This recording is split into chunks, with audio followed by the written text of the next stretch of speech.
No, this is not clickbait. This is an entirely real series, and I'm not gonna lie, this might take the cake for being the worst manga series that I have in my collection to date. We are going to be talking about Avril Lavigne's Make 5 Wishes manga series. While Avril's name is in the title, she is not the one who actually wrote this story. More so, she just gave her blessings for it to be created. The series is written by Joshua Dysart, and the artwork is compiled by Camelia D. Errico. There are only 2 volumes for this series, released in 2007. And while the series is often marketed as a manga, I would personally say that this falls more in line with comic book, as you can see by the way that the layouts of the panels and the layouts of the speech bubbles and text are integrated into the series, but for the sake of the video, we will call it a manga/comic. So while this series again features Avril Lavigne in the title, this story is not about Avril Lavigne, although her character is sometimes referenced and mentioned in the series. The series is mostly about teenage girl Hana. So let's go ahead and get into the recap before I share my thoughts and opinions with you all. The story is about teenager Hana, who is extremely lonely, unpopular, and numb. At school, the kids bully her, openly dissing her right in front of her where she can obviously hear it, and it's almost like they want her to know that. And even coming home to a dysfunctional family, the fighting even eventually turns into more physical abuse. And again, Hana is completely numb from all of this. She doesn't believe in anyone being truly kind. She doesn't believe that things will get better. She's numb to the way that people treat her and to the way that she treats other people. But the only thing that helps her, her only coping mechanism, is the artist Avril Lavigne. The pop-punk princess has become almost a sort of imaginary friend to her, her best friend who acts as her consciousness, the good side of her consciousness, might I add. She lives in solitude basically, always retreating to her room where she listens to Avril's music and often scrolls the punk princess's forums. One day she happens to stumble across a website titled www.make5wishes.com where she is able to buy a package of 5 wishes for the low price of $20. She wonders if this will actually work, and desperate, she decides to place the order, even though her consciousness of Avril Lavigne doesn't think it's the safest idea. She still does it anyway, and a few days later, the box arrives at her house. When she opens the box, a small red demon creature pops out. Hana names this demon Romeo. Romeo then acts as a friend, becoming someone else that Hana can talk to. At first, Hana's a little bit reserved. She thinks that maybe she's now blurring the lines between what is real and what is fictional. She doesn't think that he's real, but he proves that he is. He explains to her that he is the one who will grant her wishes, so he asks her to start wishing. And this is what causes a spiral of horrible accidents and consequences to befall Hana and the people around her. When Hana makes her first wishes, she soon will realize that these wishes are more so curses. There are 5 people in this story that her wishes affect. The first being her teacher, Mr. Terry. The second being her parents, her mom and her father. The third being her school crush, Brian. Fourth being Jessica, a girl who it seems like might have a crush on Brian as well. And the fifth, an elderly man named Mr. Weston. So let's start with Mr. Weston, as he is the first one who we see these horrible consequences erupt from. We know from previously in the series that Mr. Weston is a man who has long been widowed. His wife used to love gardening, but since she's died, he's become the sole caretaker of the garden. The garden is his inspiration for living, but he's really lonely and he just wants someone to talk to. Hana's mother, trying to get Hana out of her room, signs her up to be a rented grandchild where basically she'd spend a day with him and keep him company. But Hana does not want to do this. She thinks the old man is smelly and gross and wants to leave as soon as possible. Mr. Weston is a really nice man who just is looking for some sort of conversation. He just wants to not feel lonely anymore, and so he tries to discuss music with Hana. He talks about how he really loves slow dance music and how it was his wife who inspired him to keep going with the garden after she died. But Hana is selfish. She has been so isolated and honestly pushed away from society that she forgets all of her manners and tells him straight up that she does not like him and she does not want to be here. The consciousness residing in her of Avril Lavigne tells her not to do it, but Hana ignores it. Mr. Weston understands. He realizes that this girl doesn't want to be here, but he tries still to reason with her and make small conversation. They get to talking about music, and he openly disses Avril Lavigne in front of Hana, which causes them to have a large fight. They both say very horrible words to each other before the end of the day. It ended in a complete disaster. The next time that she sees Mr. Weston, he's the one who apologizes to her, saying that he shouldn't have acted like that, she's probably got some things going on, and that he wants to be the one to apologize. And while Hana still doesn't like him and doesn't want to see him anymore, she understands that he is a good person. So one of Hana's wishes is that she will never have to see this old man again. While he is nice and they reconciled, she does not want to be around him. And so this wish severely backfires. Basically, Mr. Weston has a horrible nightmare that his dead wife reaches up in a zombie-like form to come and torment him. This basically causes him to lose his mind. The next time Hana sees him, he's sitting in his own feces, unable to move, unable to do anything, and doesn't even remember who she is. The paramedics come, but it's very obvious that this once kind man has now lost his mind. He's enraged and he seems to have dementia now. This causes him to become bedridden in the hospital, and Hana feels responsible. This isn't what she wanted. She just didn't want to go back to his house. She didn't want to cause him any harm, and yet now look at him.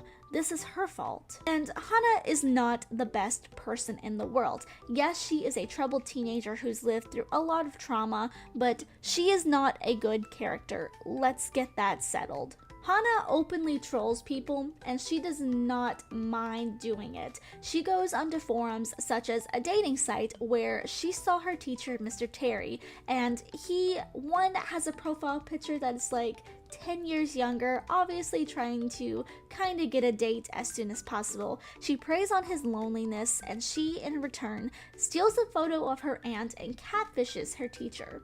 She makes him think that he's loved, that he has a chance at getting love, and yet it's all just trolling on Hana's part. Next we have Jessica, who is someone who is very religious and just wants to help people. Jessica seems to be a very kind girl, and so when she's talking online and she seems to find someone, an older man who's lost all of his money and seems to be contemplating suicide, Jessica jumps at the chance to try to talk him out of it. But again, this person does not exist. This was Hana all along, trolling the girl who supposedly could come between her and her crush Brian. And at first, it even seems like Brian is the only one who the wish went well for, as he's seen now defending her at school, saying that he believes in her, that she's a good person, openly showcasing that he loves her. But her parents is where probably the worst consequence comes from her actions, as it's revealed that her father has been cheating on her mother with another woman this whole time. The pair have never been good parents, it seems, to Hana, as they openly neglect her, neglecting the mental issues that she's facing, and also neglecting her needs as a child. They don't try to understand where she's coming from, more so making fun of the fact that she isolates herself, and the fact that she talks to herself. The next time that we see her parents, they have both hit each other, and it's clear that this is a case of domestic violence now. Her mother finds out about the affair and is mad at Hana because it seems Hana has also known about this and just has chose to keep it all quiet. While her father tries to reconcile with Hana, she continues to push him away. The father is one of the reasons why the parents' marriage has failed, and Hana cannot stand her father anymore. Some of these newfound consequences anger Hana. She is angry with this little demon Romeo because this was not what she expected from her wishes. She didn't want to hurt people like this. She just wanted people to either leave her alone or have a happy ending with them. But instead, it seems that she's just made everything worse. Instead of wishes, Romeo seems to be more of a curse, and so she scolds him about that. And so, while she sleeps, the demon Romeo, in order to get revenge for the scolding, secretly emails the people that she has messed with online and tells them that Hana was the one who trolled their feelings all along. Jessica had received a message a few days before saying that the man had actually committed suicide and that he was gone, and she has been living in despair for the last couple days. So she is absolutely outraged to find out that this girl had played with her emotions in such a way, such a horrible act. And while all of this is going down, Brian then looks at Hana as if he doesn't want anything to do with her anymore. How could he love someone who is such a horrible person? Hana breaks down into tears, realizing that her actions do have consequences, and her philosophy that people hurt people might actually be wrong.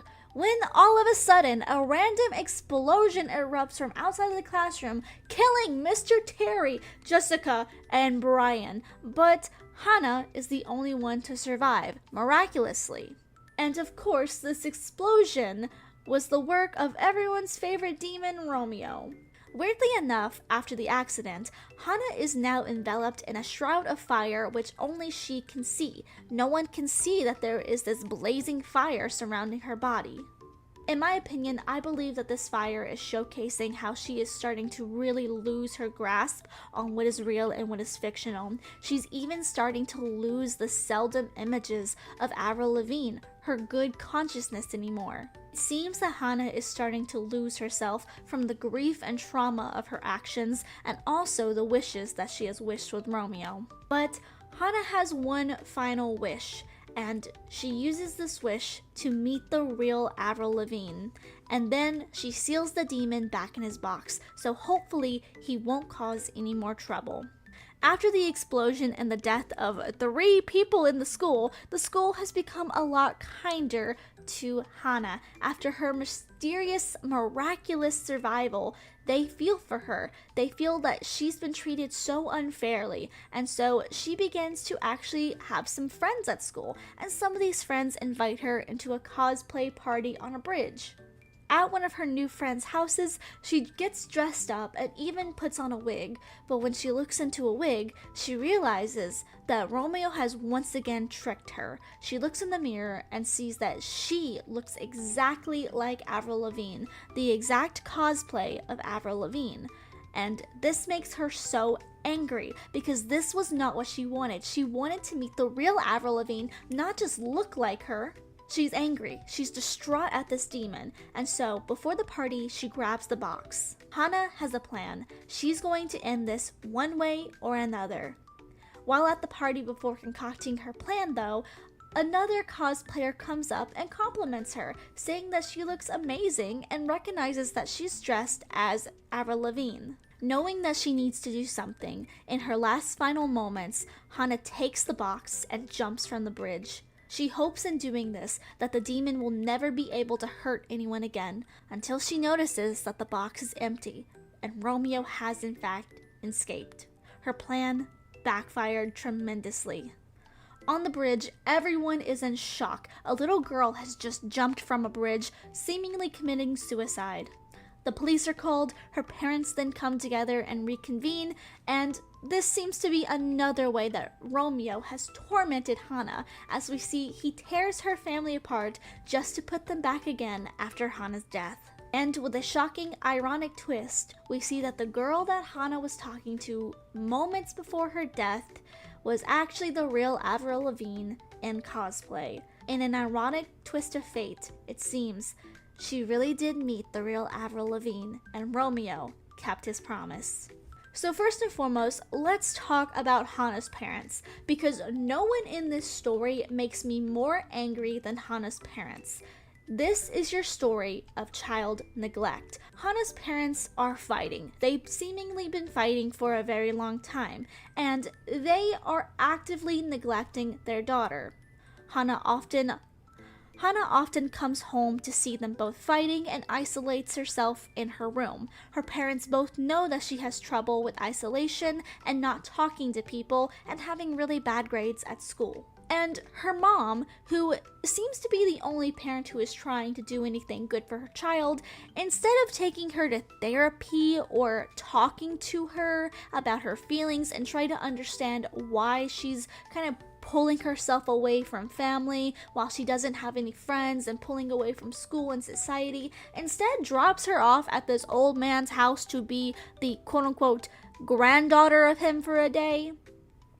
Like, do you really think that that is the best case scenario? And her father seems to not really care about her feelings. Instead, he kind of comes in with this cheeky air about, oh, do you just not love me anymore? Like, I guess my daughter just doesn't love me. Trying to guilt trip his daughter.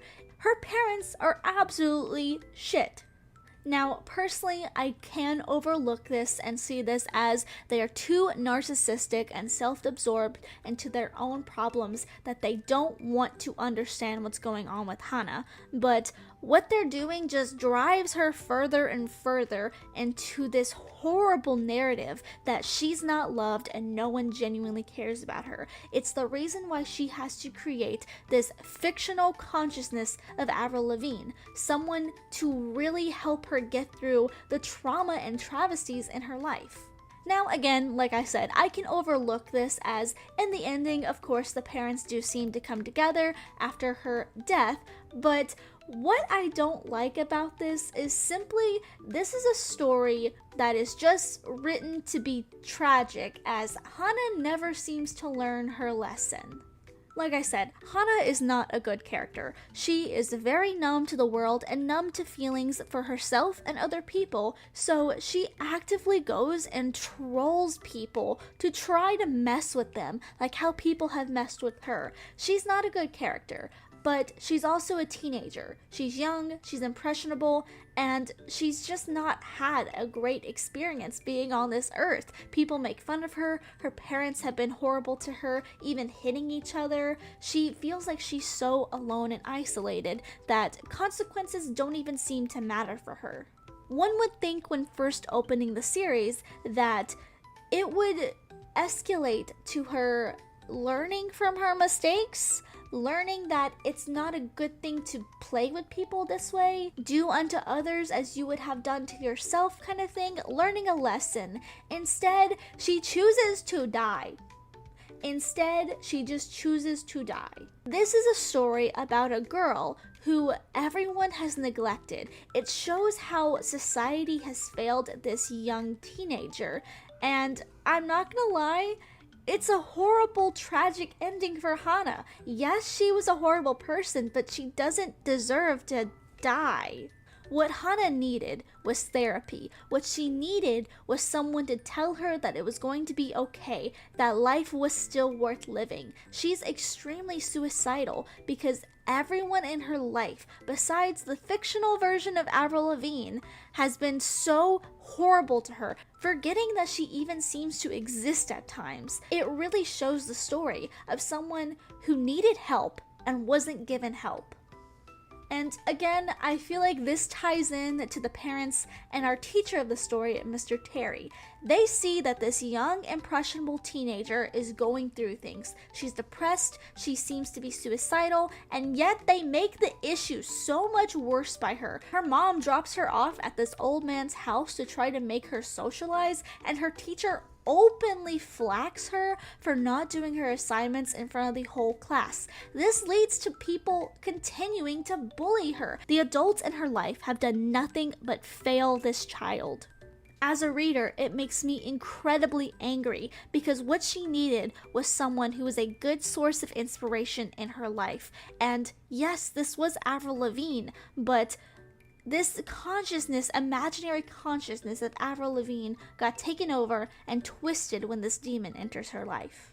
genuinely ending this story, I was so angry for Hana. I was so angry that everyone failed her. And last but not least, the reason I didn't like this story is because it does feel like there was a huge cop-out with the explosion. I feel like this was the worst part of the entire series. We are finally starting to crack down on Hana, showing her the error of her ways, that her horrible actions have consequences. When she's confronted by her teacher, Mr. Terry, and Jessica, and even Brian, she realizes that what she's done is wrong. We're finally getting somewhere. She's starting to realize that what she did was a bad thing. Again, this was a girl who's been so isolated that she doesn't seem to even understand human feelings anymore. She goes and she catfishes these people as a way of revenge, but now she's learning in this moment that this is wrong. And instead of her realizing this is wrong, apologizing, saying I shouldn't have done this, instead we get a cop-out with an explosion. Even after everyone dies, she doesn't seem to feel any remorse. After her crush, Brian, dies, she completely moves on. Now, again, this could be something that is just due to the way that her emotions have kind of just like become numb over the last couple years, that seeing someone she really cared about die might not even be that big of a deal for her. But I think the biggest problem is the pacing in these scenes. The ending felt very rushed, and it felt like there was not a lot of reflection time for our main character Hana here. Now, this series seems to just be a passion product from fans. This seems to be something that was made for the fans, but I'm not gonna lie, it's just borderline weird. I don't feel like it's even that great of a story. It's just weird. This story does not feel like it should have been as dark as it was. But again, I can also understand that this is a story talking about how society fails people who are isolated. There are some good plot points that I do think that this story does expose, but I don't think it does it in the best way. And there are some things that I feel like are a little bit weird with this series. For example, the people are on fire. Brian, her crush, is on fire, and it doesn't feel like he's really showing any emotion. I feel like a lot of the art does have some weird uncanniness to it. Like, you should be screaming in pain. Just saying. And it could be because Avril Lavigne being more punk, but this story definitely does feel like it's trying to appeal to a more edgy experience. And so, behold, here they are for your glory to view. Yes, I did buy these off of Amazon. Yes, it does look like someone had these before I did. If you didn't see it in the video, there were some times where it seems like a kid might have like went in and like numbered the pages, and there is this splotch on the back. But again, I'm not gonna lie, this series is not super hard to find. It's not expensive. You can probably find it on Amazon or even on some resale apps. It's really not that hard to find, but do I think that this is a good read? Maybe.